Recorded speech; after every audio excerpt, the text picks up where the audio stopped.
Hello les petits amis, ravi de vous retrouver en ce début de semaine, j'espère que votre week-end s'est bien passé, et pour cette nouvelle revue Retour vers le passé, je vous emmène faire un voyage assez long, donc au début des années 80 et plus précisément entre 1980 et 1981, pour une série de Super Sentai, plus précisément donc la présentation d'un robot qui était sorti donc au Japon et qui faisait suite à la précédente série Battle Fever J, dans lequel on retrouve donc la plupart des personnages. Voilà, donc cette série n'est autre que la Denshi Sentai Denjiman Daidenjin, excusez mon accent, aka donc Denziman, et surtout le Denzi Robot que nous allons découvrir ensemble. Voilà, donc sans perdre de temps, je prends tout de suite la parole, et mon mini-moi, quant à lui, vous fera un petit coucou tout à l'heure. Allez, à tout de suite les petits amis. Ouais, bonne revue les mecs. Et notez au passage ce très gros effort que j'ai fait pour me mettre dans le contexte des jouets des années 80. Allez, bonne revue, profitez bien, bonne découverte, et à tout à l'heure. Tchuss! Youhou! Oh bah ça roule pas très vite ce truc là. Et voici tout de suite un petit 360 de notre Daidenjin, plus connu donc sous le nom de Denzi Robot dans sa forme alternative, donc à savoir ce vaisseau assez futuriste pour l'époque, fait de die-cast, du bon vieux métal lourd et robuste, tout comme les plastiques. Voilà, celui-ci est quand même relativement bien conservé, je dirais même très propre au vu de son âge. Donc voilà un petit 360 de ce petit père donc qui aidait nos Denjiman à lutter contre leurs ennemis du clan Vader. Comme beaucoup de séries Sentai de l'époque, donc cette série n'a jamais été diffusée chez nous, donc voilà, nous ne la connaissons absolument pas, mis à part donc des vidéos et aujourd'hui donc YouTube qui nous permet de retrouver des épisodes. Mais voilà, c'est le robot, comme d'autres d'ailleurs, était tout de même sorti en France. Donc voilà, on avait le droit à ces jouets sans connaître leur appartenance initiale. Mais néanmoins, parmi les acteurs de cette série, on y retrouvait déjà donc le grand, pour moi un grand senpai, le grand Kenji Oba, donc que l'on retrouvera quelque temps après, donc dans sa propre série Metal Heroes, qui lui sera consacrée et qui sera également sa consécration, donc à savoir Space Sheriff Gavan, ou chez nous connu sous le nom de Xor.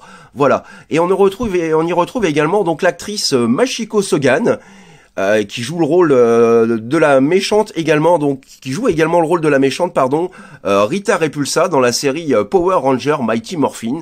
Voilà, donc deux acteurs qui sont connus. Le grand Kenji Oba est particulièrement apprécié chez nous.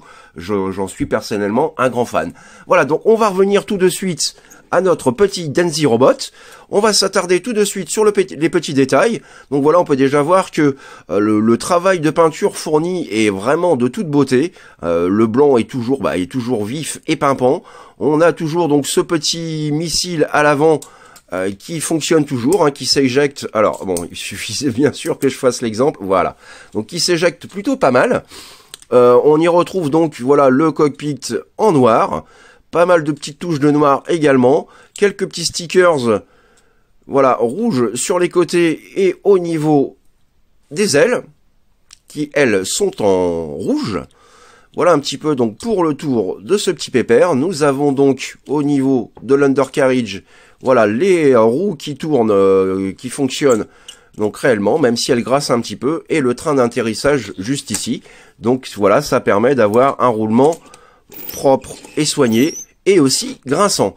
Voilà, donc pour la présentation de ce mode vaisseau que je trouve vraiment très sympa. Voilà, une très belle réussite pour l'époque.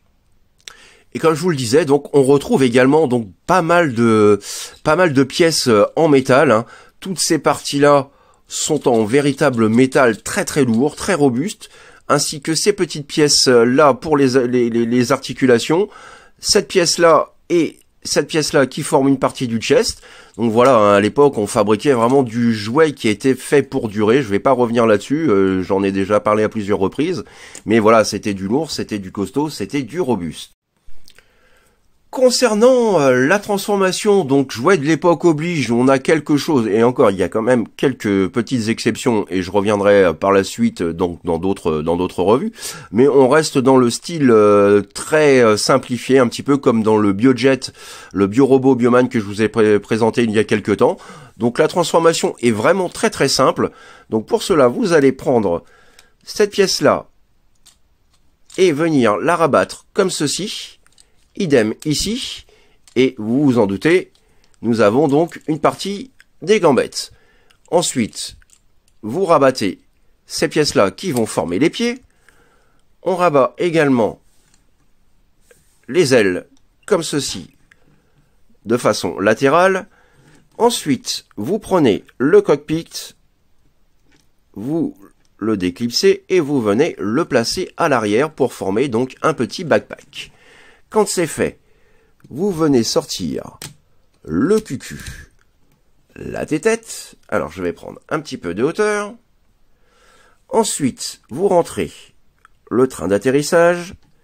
Vous prenez ces deux parties-là et vous les ramenez l'une contre l'autre. Et on aperçoit donc le dé de Denjiman, Daidenjin qui est son nom, ou Denzi Robot. Et voici notre petit robot transformé. Et petit 360 donc du mode robot qui pour moi aujourd'hui encore est toujours vraiment très classieux, très propre, des robots baraques comme on aimait les avoir dans notre enfance, voilà, avec de très très jolies finitions, on reviendra dessus juste après. Donc vraiment voilà un chouette robot bien proportionné, bien équilibré et surtout donc très très lourd en main malgré sa petite taille. Et attardons-nous d'un peu plus près, donc, voilà, sur son visage. Alors, plutôt pas mal pour l'époque. Alors, malheureusement, sur mon exemplaire, il manque les deux cornes juste ici, là et là. Je ne sais pas pourquoi la personne qui le possédait avant a eu cette idée complètement pourrave de lui couper ses cornes, parce que voilà, dans l'ensemble, le robot est super propre. Donc, voilà un petit peu, donc, l'aperçu de son visage. On retrouve les caractéristiques communes un peu des guerriers samouraïs qu'on retrouve donc sur pas mal d'autres robots de ce type. Voilà un petit peu. Concernant les détails, on va faire un petit haut et bas. Voilà, plein de belles choses. Des peintures métalliques brillantes pour le chest.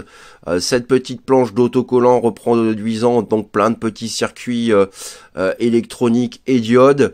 Voilà, les petites bandes rouges de stickers qui viennent donc s'ajouter autour des points éjectables.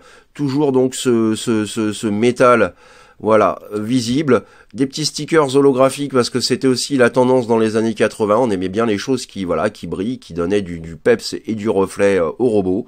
Voilà, donc dans l'ensemble, vraiment une sympathique figurine, très très bien détaillée. Alors malheureusement en termes d'accessoires, je n'ai pas grand chose.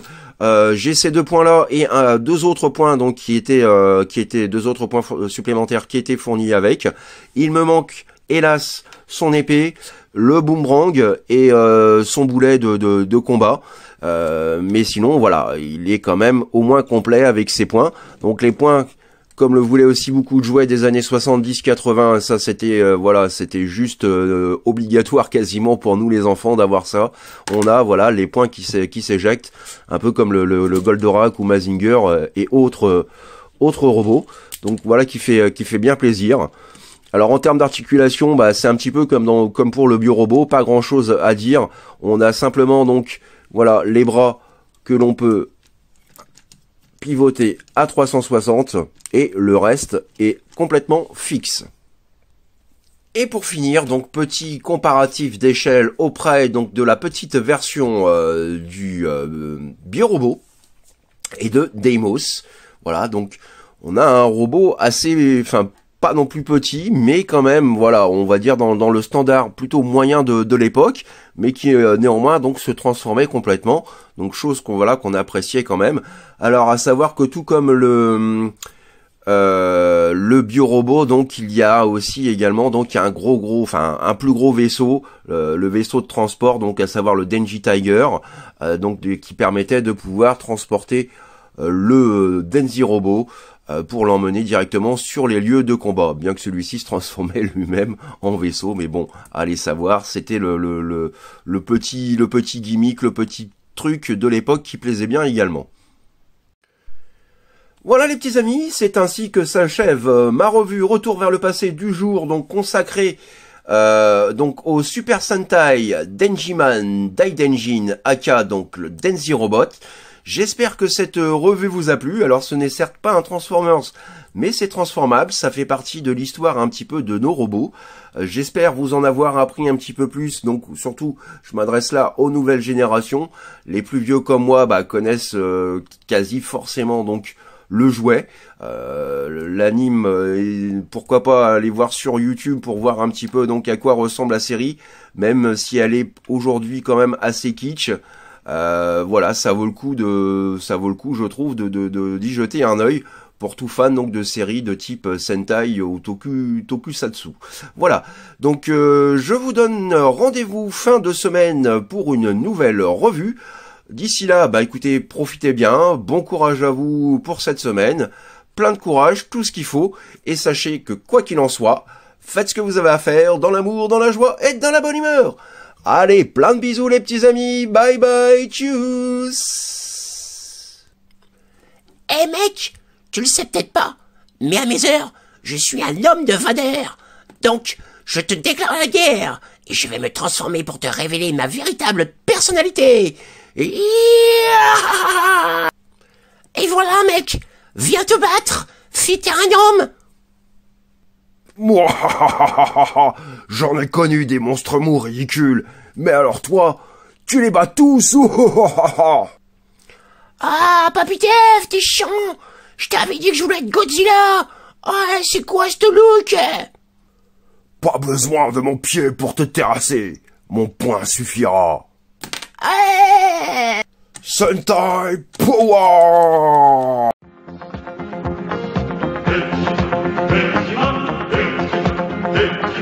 誰かが助けを求めてるどこかで誰かが叫んでる急げ